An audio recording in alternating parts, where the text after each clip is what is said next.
Assalamu alaikum dear students. I hope that you are all fine. In this lecture we are going to discuss the photosynthesis. Particularly we are going to discuss the light reaction of the photosynthesis. इस lecture में हम सीखेंगे photosynthesis के बारे में।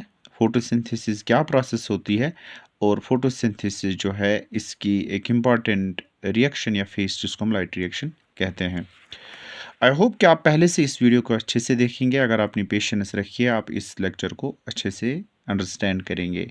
So without wasting your time let's get started. देखिए, photosynthesis जो है बेसिकली एक प्रोसेस है जिसमें light energy, process of conversion of light energy into chemical energy, जिस प्रोसेस से लाइट एनर्जी कन्वर्ट होगी केमिकल एनर्जी में, that process is called photosynthesis. Photosynthesis का मतलब ये है कि जिसमें फोटोसिंथेसिस की डेफिनेशन ये भी है जिसमें कार्बन डाइऑक्साइड और वाटर जो है ये इनऑर्गेनिक सब्सटेंसेस है, ये जब कन्वर्ट होंगे किसमें, ऑर्गेनिक सब्सटेंसेस में यानी ग्लूकोज में, और प्लस ऑक्सीजन यहाँ बाहर निकलेगा। यहाँ आपको एक चीज़ याद रखनी है, वो ये है कि conversion of the inorganic substances into organic substance with the help of sunlight and chlorophyll, that's basically called the photosynthesis. Photosynthesis में जो है, फोटोसिंथेसिस अगर हम देखेंगे ये दो इंपॉर्टेंट फेज में होती है। इसका एक फेज जो है, एक हिस्सा जो है वो है light reaction. Light reaction of photosynthesis जो है ये इंपॉर्टेंट है। यहाँ आपको एक चीज़ समझना है, फोटो यानी लाइट रिएक्शन जो है इसको हम फोटोलाइसिस भी कहते हैं, इसको हम लाइट डिपेंडेंट रिएक्शन भी कहते हैं और इसको हम हिल रिएक्शन भी कहते हैं।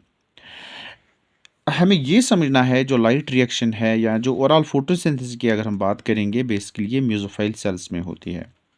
मेसोफाइल सेल्स के अंदर इंपॉर्टेंट सेल ऑर्गेनीज होती है जिनको हम क्लोरोप्लास्ट कहते हैं। ये बीच में क्लोरोप्लास्ट है और ये मेसोफाइल सेल है।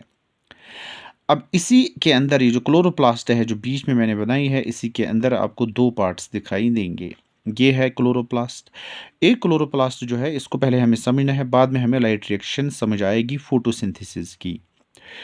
यहाँ स्ट्रोमा है जो फ्लूइड प्रेजेंट होता है को, यानी जो फ्लूइड प्रेजेंट होता है क्लोरोप्लास्ट में, that is called stroma.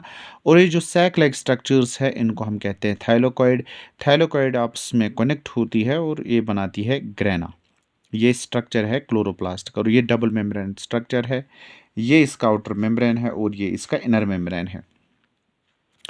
Light reaction जो है ये स्टार्ट कहाँ से होती है, पहले एब्जॉर्प्शन होती है लाइट एनर्जी की। जब लाइट एनर्जी एब्जॉर्ब होती है तो होता क्या है, basically splitting of water molecule. क्योंकि लाइट रिएक्शन को हम फोटोलाइसिस भी कहते हैं, क्योंकि फोटो का मतलब यहाँ पे फोटॉन या लाइट है, लाइसिस का मतलब है ब्रेक डाउन। यहाँ पे वाटर मॉलिक्यूल ब्रेक होता है, हाइड्रोजन अलग हो जाता है और ऑक्सीजन अलग हो जाता है। ऑक्सीजन के दो एटम्स आपस में मिलकर ऑक्सीजन बनाते हैं। तो ये है एक प्रोडक्ट लाइट रिएक्शन का। दूसरा जो स्टेप होता है लाइट रिएक्शन में, फॉर्मेशन ऑफ एटीपी। जिस प्रोसेस से एटीपी की फॉर्मेशन होती है उस प्रोसेस को हम फॉस्फोराइलेशन कहते हैं। That process is called phosphorylation. अब ये जो फॉस्फोराइलेशन है ये क्लोरोप्लास्ट में होती है, हमें पता है, लेकिन ये एक और सेल ऑर्गेनी में होती है जिसका नाम है माइटोकॉन्ड्रिया। क्योंकि आपको पता है माइटोकॉन्ड्रिया जो है इसको हम कहते हैं energy currency of the cell भी। ठीक है, अब ये जो माइटोकॉन्ड्रिया है ये भी एटीपी बनाते हैं, इसमें भी फॉस्फोरिलेशन होती है और क्लोरोप्लास्ट में भी फॉस्फोराइलेशन होती है। जिस प्रोसेस से क्लोरोप्लास्ट में फॉस्फोरिलेशन होती है उस प्रोसेस को हम कहते हैं फोटोफॉस्फोरिलेशन, क्योंकि लाइट की मदद से यहाँ पे एटीपी बनेंगे, किसमें, क्लोरोप्लास्ट में। जिस प्रोसेस से माइटोकॉन्ड्रिया के अंदर एटीपी बनेंगे उस प्रोसेस को हम ऑक्सीडेटिव फॉस्फोरिलेशन कहते हैं, क्योंकि यहाँ ऑक्सीजन यूज होगा इस प्रोसेस के लिए। सो यहाँ पे सिमिलरिटी आप देखेंगे, क्लोरोप्लास्ट में भी एटीपी की फॉर्मेशन होती है, माइटोकॉन्ड्रिया में भी एटीपी की फॉर्मेशन होती है। इसमें फोटॉन्स की वजह से होती है, इसमें ऑक्सीजन की मदद से होती है। So let's move on to the next point, that is the formation of NADPH। Hydrogen हमें पता है वो वाटर मॉलिक्यूल से अलग हुआ है और ये हाइड्रोजन NADP के साथ मिलकर ये NADPH एक और कंपाउंड बनाते हैं, that's also the product of light reaction. अब हमें समझना है ये जो क्लोरोप्लास्ट के अंदर फोटोफॉस्फोरिलेशन हुई है, क्लोरोप्लास्ट के अंदर जो एटीपी की फॉर्मेशन हुई है उसके लिए कुछ इंपॉर्टेंट कंडीशंस की ज़रूरत होती है। पहली कंडीशन जो है, the condition is required for the formation of ATP, वो कंडीशंस हमें याद रखनी है। एक कंडीशन जो है दैट इज़ वेरी इंपॉर्टेंट, उसको हम कहते हैं H positive gradient. H positive gradient का मतलब ये है, अगर हम यहाँ से यहाँ पे एक थाइलाकोइड यहाँ पे निकालेंगे बाहर, यहाँ थाइलाकोइड मैंने बनाई है। थाइलाकोइड का ये जो मेम्ब्रेन है और इसके अंदर जो स्पेस है, इस स्पेस को हम ल्यूमेन कहते हैं। इस स्पेस के अंदर एच पॉजिटिव आयन्स की कंसंट्रेशन ज़्यादा होनी चाहिए to the as compare as compare to the concentration of the head H positive ions in the stroma. इसमें कम होनी चाहिए एच पॉजिटिव आयन्स, और ये जो ल्यूमिन है, ल्यूमिन यानी क्लोरो यानी थाइलोकोइड का ल्यूमिन, इसमें ज़्यादा होनी चाहिए। इसी को हम कहते हैं H positive gradient. Concentration difference of the hydrogen ions कहाँ ज़्यादा होनी चाहिए? ल्यूमिन के अंदर ज़्यादा होनी चाहिए। ल्यूमिन किसकी स्पेस है? थाइलोकोइड की स्पेस है। थाइलोकोइड आपस में मिलकर क्या बनाते हैं? ग्रेना बनाते हैं। दूसरी कंडीशन जो ज़रूरी होती है एटीपी बनने के लिए, उस कंडीशन को हम कहते हैं इंटैक्ट मेम्ब्रेन। इंटैक्ट मेम्ब्रेन वो मेम्ब्रेन होता है जो हाइड्रोजन आयन को लीक नहीं होने देता है। इस मेम्ब्रेन को हम इंटैक्ट मेम्ब्रेन कहते हैं। तीसरी कंडीशन जो है दैट्स कॉल्ड प्रोटॉन पंप।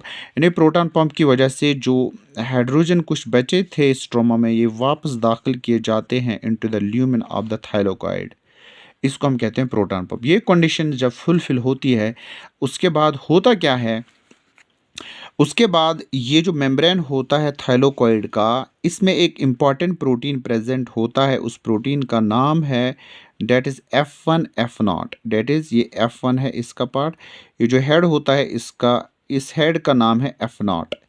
यहाँ से जो हाइड्रोजन आयन्स की कंसंट्रेशन जो पहले ज़्यादा थी, अब ये हाइड्रोजन आयन्स यहाँ से निकल के ये काम क्या करेंगे? ये F1 F0 इन हाइड्रोजन आयन्स की एनर्जी को यूज़ करके एडीपी जो है, ये एडीपी ऑलरेडी इनमें प्रेजेंट होता है, ये एडीपी कन्वर्ट होता है एटीपी में, क्योंकि इसमें 2 फास्फेट होते हैं, इसमें 3 फास्फेट होते हैं। इस वजह से फोटॉन्स की मदद से, लाइट की मदद से एडीपी कन्वर्ट हुआ है एटीपी में।